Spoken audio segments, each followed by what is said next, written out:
एक अंधेरी रात थी। चांद बादलों के बीच छिपा हुआ था और हर जगह खामोशी छाई हुई थी।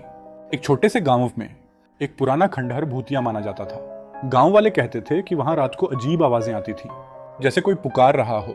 बच्चे उस खंडहर के पास जाने से डरते थे, लेकिन एक युवक जो साहसी था ने अपने दोस्तों के साथ वहां जाने का फैसला किया।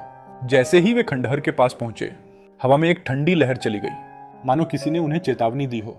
खंडहर का दरवाजा सीधे खड़ा था, लेकिन उसके ऊपर की लकड़ी ने समय की भयानक कहानी बयां की।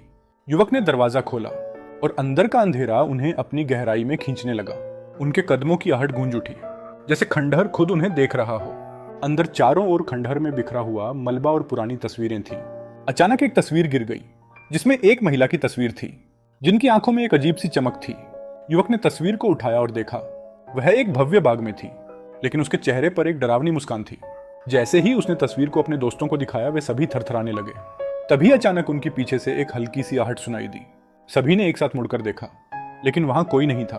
उसी समय एक खिड़की अपने आप खुल गई और एक भयानक चीख सुनाई दी। युवक और उसके दोस्त घबरा गए और वहां से भागने लगे, लेकिन खंडहर का दरवाजा अपने आप बंद हो गया।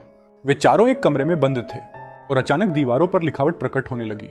तुम यहां हो और तुम कभी नहीं जा पाओगे। यह वाक्य हर दीवार पर था। दोस्तों में खौफ फैल गया और तभी अचानक सभी जगह से अजीब सी आवाजें आने लगी। एक दहशत भरी ध्वनि गूंजने लगी, मानो उन पर कोई काला साया चढ़ गया हो। एक रिश्ते की भूख ने उन्हें घेर लिया और वे समझ नहीं पाए कि क्या करना है। युवक ने हिम्मत जुटाकर एक खिड़की तोड़ने की कोशिश की, लेकिन जैसे ही उसने किया, सब कुछ शांत हो गया।